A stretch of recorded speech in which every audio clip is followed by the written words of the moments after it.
Vamos supor o seguinte, gente. Eu sou um banco, empresto um dinheiro para um governo que é um governo ilegítimo, né? É uma ditadura que fez um golpe de Estado, né? Ela se apoderou do poder, ela não foi eleita, a população não escolheu se esse governo era o que ela queria ou não, né? E o que acontece? Eu subsidiei esse governo, eu emprestei dinheiro para esse governo para ele poder tomar suas, enfim, se sustentar, né? Então o que acontece? Quando isso acontece, gente, se eu empresto dinheiro para um governo que é ilegítimo, eu tenho um risco, certo? Eu tenho o risco de futuramente, se chegar um governo democrático, esse governo simplesmente se negar a pagar. É uma dívida contra o interesse do povo. Imagina só o seguinte, imagina que o governo militar pegou um empréstimo para poder financiar a compra de 50 fuzis FAL, para poder reprimir a população. Você está entendendo? Isso é uma dívida ilegítima. É uma dívida que é contra o interesse do povo. O povo não teve essa opção de escolher se queria pagar, se queria fazer esse financiamento ou não. Esse empréstimo ou não. Né? E tem outros exemplos. Só para colocar um exemplo mais atual para vocês, o que acontece? O Iraque, gente, a dívida do Iraque ela foi anulada. Por quê? Existia antes um regime que era um regime ditador. Né? Mas por que foi anulada a dívida do Iraque, especificamente? Porque era o interesse dos países credores que a dívida do Iraque seja anulada. Por quê? Porque os países credores dessa dívida vão continuar investindo no Iraque na sua reconstrução. Então eles vão lucrar com a reconstrução do Iraque. Certo? E vão lucrar endividando mais o Iraque. Então é interessante anular essa dívida do Iraque porque simplesmente eles vão futuramente ter o investimento, né? Vão continuar investindo no Iraque e vão ter esse retorno financeiro. Né? Bom, e aí algumas observações do relator que eu acho importante. Né?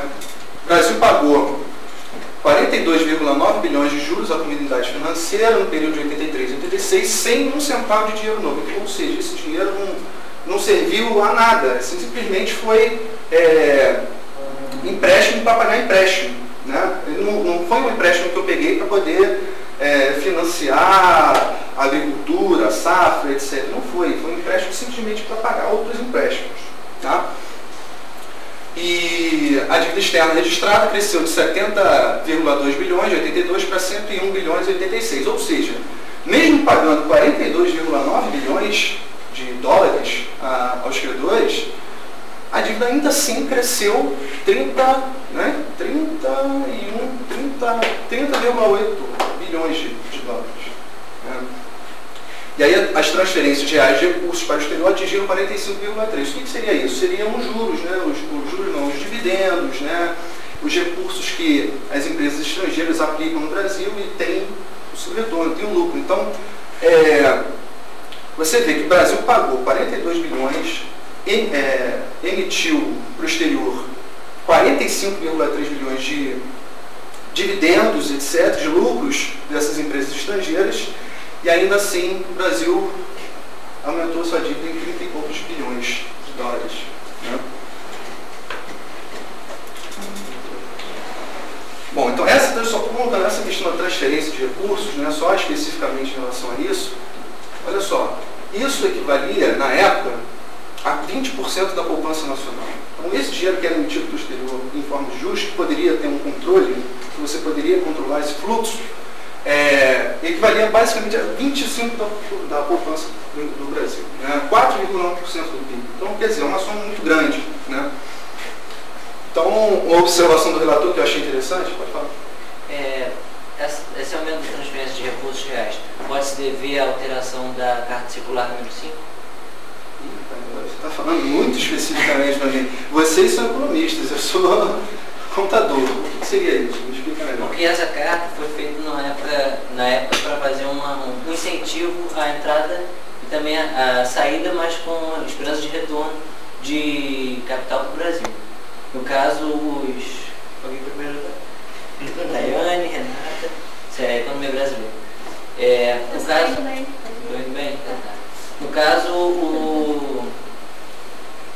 os não residentes, no caso que empregassem capital dentro do país, tinham um incentivo, pode dizer assim, um incentivo a trazer o capital para dentro do país, e E com o decorrer do tempo, na década de 90 especificamente, essa carta circular número 5 teve um jeitinho brasileiro.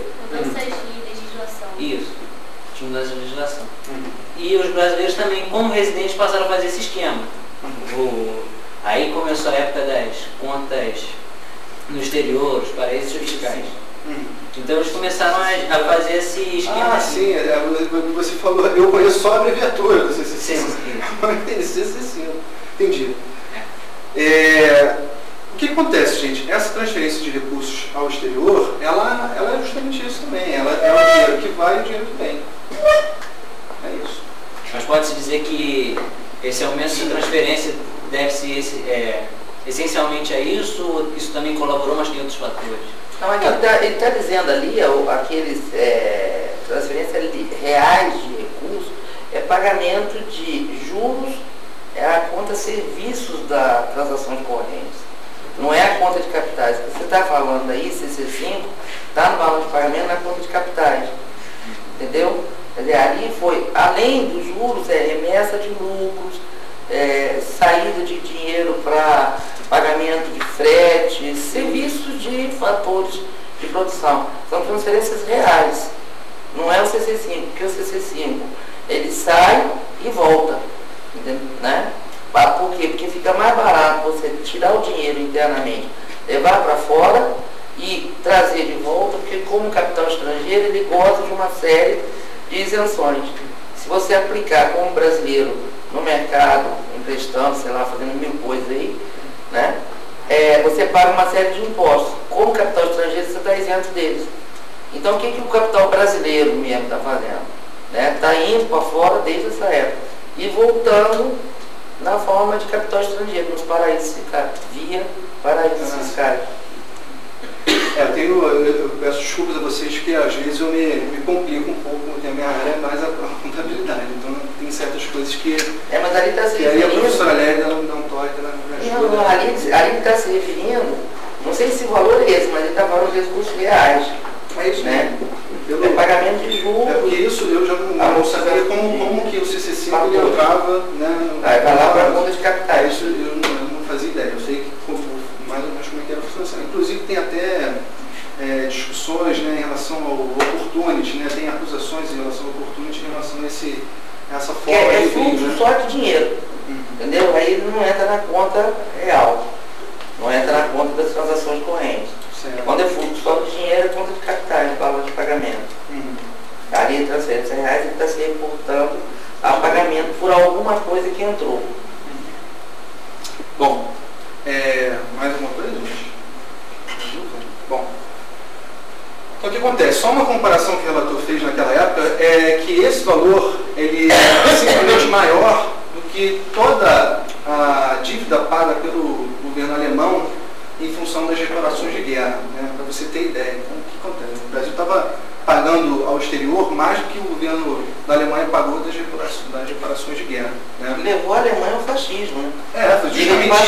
Foi justamente isso que incentivou a ascensão de Hitler. Que o próprio Keynes denunciou, né? Logo depois do acordo feito, que a Alemanha ia pagar como ressarcimento, o Keynes denunciou: esse acordo vai levar a Alemanha a uma situação de falência. Quer dizer, nós pagamos mais. Pois é, nessa época, enfim, tem um período histórico um pouco maior aí, né? Mas só para você ter ideia do quanto isso representava, né? Bom, e aí a avaliação do relator, né? As conclusões dele, né?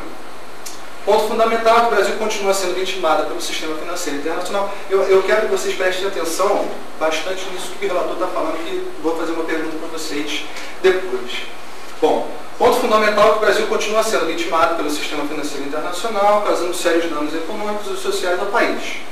Enquanto não for desatado um nó da dívida externa de forma soberana, o Brasil não sairá da estagnação econômica que tem caracterizado o presente decênio, né, década de 80.